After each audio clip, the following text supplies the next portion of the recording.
নমস্কার বন্ধুরা, বাংলার ইনভেস্টর ইউটিউব চ্যানেলে আপনাদের সকলকে স্বাগত জানাই। প্রথমবার এসে থাকলে চ্যানেলটাকে অবশ্যই সাবস্ক্রাইব করে রাখবেন। তো যদি আজকের কথা বলি, গতকাল এই যে ইউনিয়ন বাজেট 2026 সেটা পেশ করা হয়েছে এবং তারপরে আজকে এই বাজেটের পরের প্রথম যে ট্রেডিং সেশন সেটাও আমরা দেখতে পেয়েছি। যদি গতকালের কথা বলি, এই বাজেটের পরে মার্কেট খুবই খারাপ রিয়াকশন দেখিয়েছে। এই সেন্সেক্স দেখতে পাচ্ছেন গতকাল প্রায় 1547 পয়েন্টের কাছাকাছি পড়ে বন্ধ হয়েছে এবং তার সঙ্গে সঙ্গে এই যে নিফটি সেটাও প্রায় 2% পড়ে এই 24,825 বন্ধ হয়েছিল। তো মূলত এই যে এসটিটি হাইক করা হয়েছে তার কারণেই কিন্তু মার্কেট পড়েছে এবং যে এসটিটি হাইক করা হয়েছে সেটা কোথায় হাইক করা হয়েছে, সেটা করা হয়েছে এফএনও সেগমেন্ট মানে ডেরিভেটিভ সেগমেন্টে বাড়ানো হয়েছে, মানে নর্মাল ক্যাশ মার্কেট এবং তার সঙ্গে সঙ্গে ইন্ট্রাডে সেখানে কিন্তু এসটিটি সেটা ফিক্স রাখা হয়েছে। আর মার্কেট এই কারণেই খোলা থাকে যাতে এই সরকারও বুঝতে পারে যে এই বাজেটটাকে মার্কেট কিভাবে নিচ্ছে এবং তারই সঙ্গে সঙ্গে মার্কেটে যে বড় বড় ইনভেস্টররা থাকে তারাও এই বাজেটের উপর কেমন রিয়াকশন দেখালো সেটাও একটা বোঝা যায়।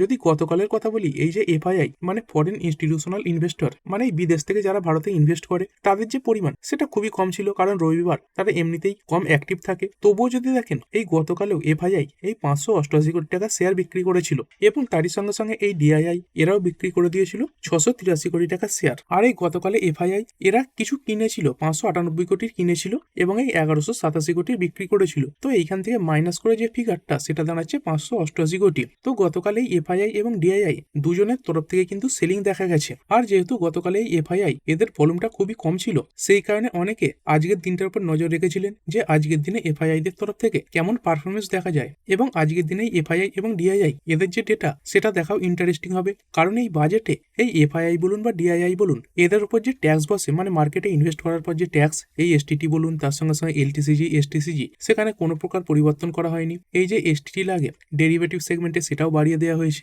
এবং তার সঙ্গে সঙ্গে মূল যে প্রবলেম সেটা হচ্ছে এই এলটিসিজি এবং তার সঙ্গে সঙ্গে এসটিসিজি। তো অন্যান্য দেশের যদি কথা বলি তাহলে সেখানে এফআইআইরা ইনভেস্ট করে এবং ইনভেস্ট করার পর যেটুকু প্রফিট হয় সেটুকু তারা পুরোপুরি ঘরে নিয়ে যায়। কিন্তু আমাদের ইন্ডিয়ান মার্কেটে যদি ইনভেস্ট করে আমাদের রিটেলদের মতোই যদি শর্ট টার্ম বা এক বছরের কম সময়ের মধ্যে ইনকাম করে তো তার উপর সরকারকে 20% ট্যাক্স দিতে হয় এবং তার সঙ্গে সঙ্গে যদি এক বছরের বেশি সময় হোল্ড করে রেখে প্রফিট করে তার উপরে এই 12.5% এলটিসিজি দিতে হয়। আর এবারে বহুদিন ধরে এফআইআই দের সেলিং এ দেখা যাচ্ছিল আর সেই কারণে মার্কেট একটু আশা করেছিল যাতেই এসটিটি বলুন বা এলটিসিজি এগুলো কমানো হয়, কিন্তু দেখতে পেয়েছেন সরকার কারোর ওপরেই এই যে ট্যাক্স সেগুলো কমায়নি। আর দেখুন এই রিটেলদের উপর না কমালেও চলতো, যদি এই এফআইআই এদের উপরেও কিছুটা কমাতো সেটাও কিন্তু মার্কেটের জন্য পজিটিভ হতো। তো সেটাও কিন্তু হয়নি। আর গতকাল তো সেরকম অ্যাক্টিভ ছিল না, কিন্তু আজকে পুরোপুরি এই যে এফআইআই এরা অ্যাক্টিভ হয়ে গেছে। তো আজকে এই এফআইআই এদের তরফ থেকে কেমন কি ফিগার দেখা গেল যদি কথা বলি, দেখতে পাচ্ছেন আজকের দিনে এফআইআই এরা বাই করেছে 15,172 কোটি টাকা শেয়ার এবং এখানে সেল করেছে 17,005 কোটি টাকা শেয়ার,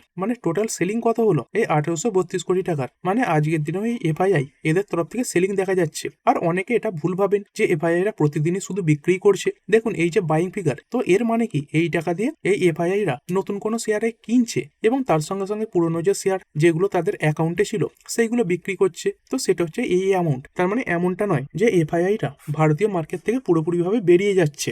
আর এই এফআইআই এদের যত পরিমাণে টাকা ভারতে ইনভেস্ট করা রয়েছে যদি এরকম করে সেলিং করতে থাকে তাহলেও কিন্তু পুরো বেরোতে প্রায় 45 বছরের কাছাকাছি সময় লাগবে। এক সময় অবশ্যই ফিরবে এফআইআইরা, তবে কবে ফিরবে সেটা কিন্তু বলা সম্ভব নয়। আর তবে আজকে যে এফআইআই দের সেলিং এটা শুধুমাত্র ক্যাশ মার্কেটেই দেখা গেছে। যদি ফিউচার অ্যান্ড অপশন মার্কেটের কথা বলি, যেখানে এসটিটি বাড়ানো হয়েছে সেখানে কিন্তু আজকে এফআইআই দের তরফ থেকে বাইং দেখা গেছে। এইখানে দেখতে পাচ্ছেন এটা তো ক্যাশ মার্কেটের ফিগার। আর যদি ফিউচার অ্যান্ড অপশন মার্কেটের ফিগার দেখি তো দেখতে পাচ্ছেন এই ইন্ডেক্স ফিউচারে 886 কোটির বাইং, ইন্ডেক্স অপশনেও 4,051 কোটির বাইং এবং তার সঙ্গে সঙ্গে যদি স্টক ফিউচারের কথা বলি তো এই স্টক ফিউচারও দেখতে পাচ্ছেন 1236 কোটির বাইং এসেছে। এই স্টক অপশনে কিছুটা সেলিং দেখা গেছে 428 কোটি, মানে বেশিরভাগ ডেরিভেটিভ সেগমেন্টে আজকে কিন্তু এই এফআইআই এদের তরফ থেকে বাইংই দেখা গেছে। শুধুমাত্র ক্যাশ মার্কেট এবং স্টক অপশনে কিছুটা বিক্রি দেখা গেছে এবং তার সঙ্গে সঙ্গে যে ভলিউম খুব কমেছে সেটাও নয়। দেখতে পাচ্ছেন এই 15,000 কোটি 17,000 কোটি এরকম ভলিউম কিন্তু তৈরি হয়েছে। তবে আজকে যে শুধুমাত্র এই এফআইআই দের এই ইন্ডেক্স ফিউচার বলুন স্টক ফিউচার বলুন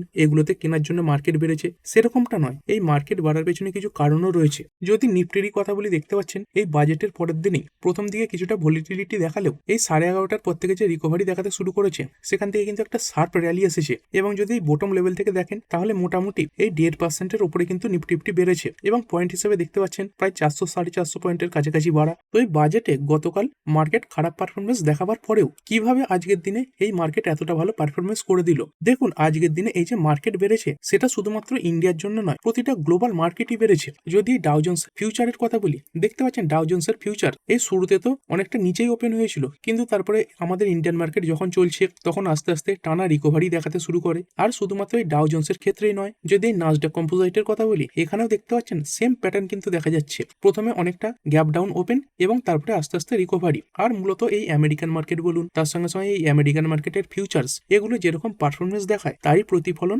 গ্লোবাল মার্কেটেও দেখা যায়। আর এটা কিন্তু বেশিরভাগ সময়ের কথা বলছি, মানে প্রতিটা সময় যে এরকম হবে সেরকমটা কিন্তু নয়, মানে মোটামুটি 80 থেকে 90% ক্ষেত্রে এটাই দেখা যায় যে আমেরিকান মার্কেট যেরকম যাবে সেরকমই গ্লোবাল মার্কেটও যাবে। আর এগুলোতে গেল আমেরিকান মার্কেটের কথা। আর এই গ্লোবাল মার্কেট এগুলো কেমন পারফর্ম করলো, এখানে দেখতে পাচ্ছেন জার্মানির মার্কেট ড্যাক্স, এটা 1.13% বেড়েছে। তারপরে যদি কথা বলি ফুটসি, এটা 1.17% বাড়া। তারপরে জার্মানির মার্কেট ক্যাক 40, এটা 0.67% বেড়েছে। ইউরোস্টক্স, এই ইউরোপের যে ইন্ডেক্স, এটাও 1%-এর উপরে বাড়া। আর তারপরে বিভিন্ন যে এশিয়ান ইন্ডেক্স গুলো রয়েছে, এশিয়ান ইন্ডেক্স গুলো কিন্তু পড়েছে। নিক্কেই এটা ডাউন হয়েছে।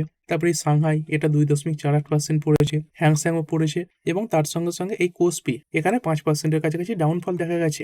মানে বেশিরভাগ ইউরোপিয়ান মার্কেট বেড়েছে এবং তারই সঙ্গে সঙ্গে ইন্ডিয়ান মার্কেটও বেড়েছে। আর দেখুন অন্যান্য দেশের যে ইন্ডেক্সগুলো সেগুলো পড়ছে, মানে এশিয়ান মার্কেটের যে ইন্ডেক্সগুলো রয়েছে, এই নিক্কেই এর সঙ্গে সঙ্গে সাংহাই, এগুলো ভালো পরিমাণে রিটার্ন তৈরি করে দিয়েছে। কিন্তু সেই হিসাবে ইন্ডিয়ান মার্কেট এই বিগত 1.5 থেকে 2 বছর সেরকম ভালো পারফরমেন্স কিন্তু দেখাতে পারেনি। তো আজকে মূলত এই আমেরিকান মার্কেট এবং তার সঙ্গে সঙ্গে এই যে বিভিন্ন ইউরোপিয়ান ইউনিয়নের মার্কেট গুলো রয়েছে সেগুলো ভালো পারফরমেন্সই দেখিয়েছে। তারপরে যদি কথা বলি গোল্ড এবং সিলভার, যদি এইখানেও দেখেন গোল্ড এবং সিলভারের প্রাইসে ভালো পরিমাণে পতন দেখা গেছে। এখানে ক্লিয়ারলি দেখতে পাচ্ছেন এই যে স্পট গোল্ড, যেটাই আউন্সের হিসাবে এই প্রায় $5,600 কাছাকাছি চলছিল, তো সেখান থেকে অনেকটাই ডাউন হয়ে গেছে। এই লো লাগিয়ে দিয়েছিল, দেখতে পাচ্ছেন $4,396 পার আউন্স। তো খুবই একটা বড় ডাউনফল এই গোল্ডে দেখা গেছে। এবং তার সঙ্গে সঙ্গে সিলভার, এখানেও দেখতে পাচ্ছেন প্রায় $121 কাছাকাছি হাই লাগিয়েছিল, তো সেখান থেকে এটাও অনেকটা পড়ে গেছে। এটা তো প্রায় 40-45% উড়ে গেছে, 71-এর কাছাকাছি চলে এসেছে। তো কি হচ্ছে, এই গোল্ড এবং সিলভার এখান থেকে তো টাকা বেরোচ্ছে। আর টাকা বেরোনো মানে এমনটা নয় যে ইনভেস্টররা সেই টাকা ব্যাংক অ্যাকাউন্টে রেখে দেবেন। তার জন্য বিকল্প কিছু মার্কেট কিন্তু তারা খুঁজবেন, মানে বিকল্প কিছু অ্যাসেট ক্লাস, সেটা ক্রিপ্টো হতে পারে, তার সঙ্গে সঙ্গে মার্কেটও হতে পারে, বা অন্যান্য যে অ্যাসেট ক্লাস রয়েছে যেমন এই রিয়েল এস্টেট, সেগুলো হতে পারে। তো মূলত এইখান থেকে যে এত টাকা বেরিয়েছে সেগুলো কিন্তু আস্তে আস্তে কোনো না কোনো অ্যাসেটে ঢুকছে। এবং যদি সিলভারের কথা বলি, এটা সিলভারের একটা ইতিহাস দেখতে পাচ্ছেন, যখন বাড়ে প্রচুর পরিমাণে বাড়ে এবং তারপরে পড়েও যায়। এই 1979-80 এই সময় দেখতে পাচ্ছেন এই যে রিয়েলি পিক, এটা কত লাগিয়েছিল এই $50, কিন্তু তারপরে পড়ে কত এসে গিয়েছিল এই $10 কাছাকাছি, প্রায় 78% ক্র্যাশ করেছিল। তারপরে 2010-11 দেখতে পাচ্ছেন এই 49.80 হাই লাগিয়েছিল, তারপরে কিছুদিনের মধ্যেই পড়ে এই 28-এ চলে এসেছিল, তো সেখানে প্রায় 30% কোলাপস করে গিয়েছিল। তারপরে 2020-তে দেখতে পাচ্ছেন এই 29-এর পিক থেকে সরাসরি 12-তে চলে এসেছিল। এইগুলো সব ডলারে রয়েছে, তো এখানে 60% ডাউনফল দেখা গিয়েছিল। এবং বর্তমানে তো দেখতেই পাচ্ছেন কিভাবে এই 120-21 থেকে এই 70-80-র কাছাকাছি চলে এসেছে। মানে যেই অ্যাসেট ক্লাস যত বেশি বাড়বে সেই অ্যাসেট ক্লাসে পতন কিন্তু তত তাড়াতাড়ি আসে। আর সেরকমই দেখতে পাচ্ছেন বর্তমানে আমাদের যে ইন্ডিয়ান মার্কেট, এটা 1 থেকে 1.5 বছর ভালো পারফরমেন্স দেখায়নি, তো এখানেও আস্তে আস্তে কিন্তু ভালো পারফরমেন্স দেখা যাবে। তবে তার জন্য সময় লাগতে পারে, হয়তো কাল থেকেও শুরু হয়ে যেতে পারে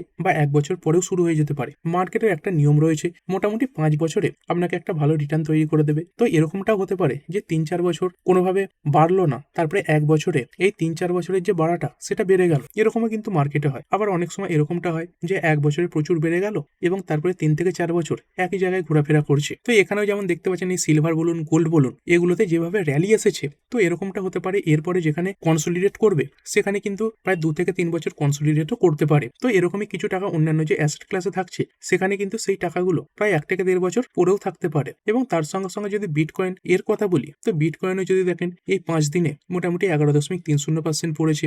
1 মাসেও দেখতে পাচ্ছেন প্রায় 10.5%-এর উপরে পড়েছে। তো এই বিটকয়েন থেকেও তো টাকা বেরিয়েছে, তো সেই টাকাও কোনো না কোনো অ্যাসেট ক্লাসে কিন্তু ঢুকছে। এবং তারই সঙ্গে সঙ্গে এই যে জিও পলিটিক্যাল টেনশন, সেটাও কিছুটা কমেছে। এই ইরান এবং আমেরিকার মধ্যে যে একটা কনফ্লিক্ট তৈরি হয়েছে, তো এরকম রিপোর্ট সামনে আসছে দুটো দেশই চাইছে যাতে এই নিউক্লিয়ার ডিলটা হয়ে যায়। এবং তারই সঙ্গে সঙ্গে এরকম রিপোর্টও সামনে আসছে রাশিয়াও কিন্তু চাইছে যাতে কনফ্লিক্টটা আর না বেড়ে যায় এবং এই জিওপলিটিক্যাল টেনশন এটা যে কোনো মার্কেটের জন্যই খারাপ, বিশেষ করে এই যে শেয়ার মার্কেট রয়েছে। কারণ দেখুন, গোল্ড, সিলভার এগুলোকে সেফ অ্যাসেট ধরা হয়। তো যুদ্ধকালীন পরিস্থিতিতে এই অ্যাসেট ক্লাসগুলো কিন্তু বাড়ে, এবং অন্যদিকে যেগুলো রিস্কি অ্যাসেট যেমন এই শেয়ার মার্কেট বলুন বা বিটকয়েন বলুন, সেগুলো কিন্তু নিচের দিকেই পড়ে। এবং তারই সঙ্গে সঙ্গে এই যে কনফ্লিক্ট এটা কিছুটা ঠান্ডা হওয়ায় দেখতে পাচ্ছেন এই যে ক্রুড অয়েল তার প্রাইসে কিভাবে পতন দেখা গেছে। এই WTI ক্রুড প্রায় 4.5% পড়েছে, এবং ব্রেন্ট ক্রুড এটা 4.5%-এর কাছাকাছি পড়েছে। আর এই পৃথিবীর যত দেশ এই ক্রুড অয়েল আমদানি করে তার মধ্যে যদি প্রথম 3খানা দেশের কথা বলি, তার মধ্যে কিন্তু আমাদের ভারত রয়েছে। আর এই ক্রুড অয়েলের দাম কমলে কি হবে,